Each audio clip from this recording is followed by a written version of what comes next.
Hello viewers, আজকের এখন বাজে প্রায় একটার মতো। সোনো পড়তেছে দেখেন। আমি আমার বাসার সামনে সোনোর ভিতরে এই যে দেখেন গাছের অবস্থাটা, এই গাছে আস্তে আস্তে বরফ জমছে। এই যে দেখেন আমি আমার বাসার সামনে সোনোর ভিতরে, মাশাল্লাহ এই কানাডা দেশে প্রথম সোনোর ভিতরে কোনো ভিডিও করছি। নিজেই জানি না মানে কেবল যে সোনো, এই আমাদের বাসার থেকে বেরোনোর পথ এটা, এই যে একটা গাছের নিচ দিয়ে যাচ্ছি। এই যে সুন্দর দৃশ্য, মনোরম দৃশ্য দেখেন। এই যে সোনো কীরকম পড়ছে দেখতে পাচ্ছেন আপনারা আমার চেহারার দিকে। আসলে সোনো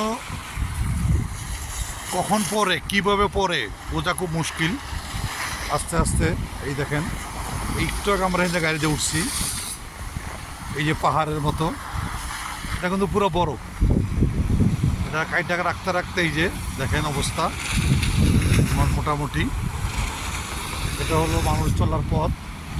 যে বলেছিলাম একটা ভিডিওতে, মানুষের প্রয়োজনে মানুষ রাস্তায় বেরোয়, সোনো হোক যা হোক, জীবনের জীবিকার প্রয়োজনে। তার এই উদাহরণ দেখেন। ওই যে সবাই যার যার মতো চলে আসতেছে। পাহাড় পর্বত কিছুই মানে না জীবিকার জন্য, পেটের জন্য। তো তাই আস্তে আস্তে এইটা, এই যে দেখেন দিনের টরন্টো, কানাডা হলো একটা দেশের নাম, টরন্টো একটা প্রদেশের নাম। এটা দেখছেন যেটা, ওইটা একটা স্কুল, ওইটা হলো একটা গির্জা। এভাবেই আস্তে আস্তে ওদিকে সূর্যও আছে দেখেন, সূর্য দেখা যাচ্ছে। ওটা আপনাদের সব মিলে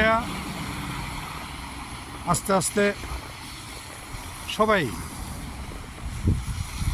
মানুষের প্রয়োজনে, এই যে যিনি আসতেছেন একজন বিদেশের, জীবনের প্রয়োজনে সবাই রাস্তায় নামে। কেউ কখনো পেটের ক্ষুধা কিছুই মানে না। তো এই হলো অবস্থা দেখেন। এটা হলো আমাদের বাসার গলির পথ ঢোকার। এই যে আস্তে আস্তে যাচ্ছি দেখেন, আমাদের 3টা গাড়ি রাখা এখানে। আস্তে আস্তে এটা আমাদের জালনা, আমাদের উপরে কী অবস্থা দেখেন এই যে। তো দিনের শেষে আমি আবারও এই গল্লি দিয়ে যাচ্ছি আমাদের বাসার দিকে। হলো সামনের এন্ট্রেন্স। এই যে গাছটার ভিতরে বরফের ভারে গাছটা আস্তে আস্তে নুয়ে যাচ্ছে। আমি গাছের নিচে দিয়ে যাচ্ছি, বিকজ গাছটা অনেক উঁচু। গাছের নিচেও দেখেন এই যে বরফ, এই বরফের ভিতরে নিচেও কী সুন্দর বরফ জমছে দেখতে পাচ্ছেন। সব কিছু মিলায়া গাছের গোড়াটা দেখেন সবাই।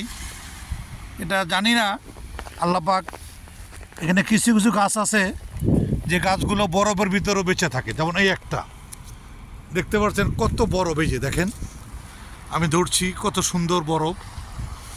তো সব মিলে এটা হলো আমাদের পোস্ট বক্সের চিঠি। এখানে চিঠি আসে এই বাসায়। এই যে আমাদের বাসা নাম্বার 3121, এখানে চিঠি আসে সব মিলে। তো সবার কাছে দোয়া চাই, আর নতুন নতুন যেন কিছু আপনাদেরকে আমি এত দিতে পারি। আমার কখনো এটা করার ইচ্ছা ছিল না। তো আমার বাংলাদেশে আমার মেয়ে, বিশেষ করে আমার মেয়েরা আমাকে উদ্বুদ্ধ করছে এগুলো করার জন্য। এটা তাদের কাছে পাঠাই দিই, তারা এটাকে করে, জানি না কীভাবে করবে। তো দোয়া করবেন সবাই ভালো থাকবেন। ভুল ত্রুটি হলে ক্ষমা করে দেবেন সবাই।